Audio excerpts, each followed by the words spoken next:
la team, j'espère que vous allez bien. Content de vous retrouver pour ce workout numéro 34 à viser renforcement mobilité concernant les zones la ceinture abdominale, des lombaires. On va voir un peu les cuisses et les fessiers également. Mais avant de débuter, un petit warm-up composé de 20 rounds mode for time. On prendra bien le temps d'exécuter.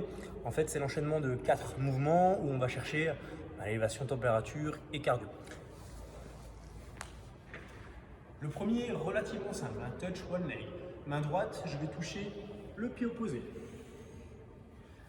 À ne faire qu'une seule fois. J'enchaîne avec un squat que je vais maîtriser durant 5-6 secondes. Puis je remonte tranquillement. Bien sûr, on garde toujours le dos le plus droit possible, les talons au niveau du sol. J'enchaîne juste avec un down. Là, ce que je veux, c'est enchaîner avec un hollow, mais plus au niveau des lombaires. Je contracte les fessiers et j'engage les épaules vers le haut. J'enchaîne avec une rotation, jambes vers le haut, je décolle les épaules. Je tiens la position 5 secondes, je reviens en position de base et je finis mon up. Et ça, je le réitère 20 fois. Bien, le warm-up étant terminé, on va désormais passer à la partie du stretching renforcement. Donc vous allez voir qu'elle est toujours articulée de la même manière avec 4 parties différentes. Chacune des parties est composée de 2 exercices. À chaque fois, il y aura le même système, un peu comme du Tabata, en fonction un petit peu de votre ressenti, entre 20 secondes et 30 secondes de stretching renforcement, suivi de 10 secondes de récupération transition. La partie donc A sera composée de 2 exercices. Le premier, c'est un travail de renforcement du périnée, plancher pelvien et tout ce qui est muscles profonds. Là, ce que je vous souhaiterais, c'est tout simplement en position allongée plat ventre. C'est de tendre les 2 bras, de lever les genoux de telle sorte à conserver que l'appui au niveau du bassin et de la ceinture abdominale. Et là, on rentre le nombril, on contracte les fessiers sans appuyer au niveau des jambes et je vais tenir la position durant 20 secondes. Là, je vous donne un repère, c'est-à-dire que vous pouvez placer éventuellement une serviette au niveau du nombril et l'objectif, ça va être de relâcher le contact entre votre ventre et la ceinture abdominale et tout ce qui est muscle profond. L'enchaînement, donc, après 30 secondes de travail sur cet exercice, c'est un travail de cobra, il me semble. L'objectif, là, c'est de vraiment relâcher les membres inférieurs. Vraiment d'être relax au niveau des fessiers, des dorsaux et de l'ensemble de la partie inférieure. Et de pousser en soufflant. Je relâche.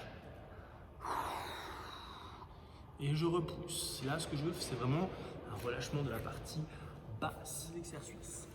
Le premier, c'est de se retrouver en position assise, pied contre pied. Là, je vais saisir mes 2 pointes de pied. Si je le peux, je place mes coudes au niveau de mes jambes, de mes tibias, et je vais pousser les jambes vers le bas. Et puis en plus, je vais tout simplement faire le dron et souffler en même temps. J'essaye au maximum de tirer ma position dos rond en direction de mes jambes et de pouvoir écarter mes 2 cuisses. Le deuxième mouvement de cette partie numéro 2 sera donc un cat and claw. Là, l'objectif, c'est, vous le connaissez, à 4 pattes et je vais enchaîner dos rond. J'essaye littéralement d'emmener mon dos en direction du plafond, suivi de dos creux. Dos rond, dos creux. Travaillez vraiment avec la respiration sur ces différents mouvements. La partie C est composée de 2 mouvements. Là, on aura besoin de l'utilisation d'un mur. Je vais venir me placer les 2 jambes tendues, les fesses en contact avec le mur. Et si je le peux, j'écarte les 2 jambes vers l'extérieur. Ce qu'on veut, c'est rechercher un grand écart. Vous devez sentir l'étirement à l'intérieur de vos jambes. Petite variante, pied contre pied. Donc voilà le premier mouvement de cette partie C.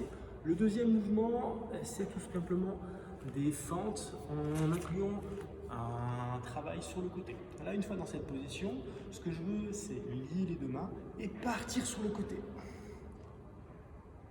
Toujours travail de la respiration Puis ensuite, j'enchaîne l'autre côté. 15 secondes chaque mouvement. Et enfin, la dernière partie, la D, elle est composée plus au niveau d'exercice des membres inférieurs. Là, on aura à nouveau besoin du mur.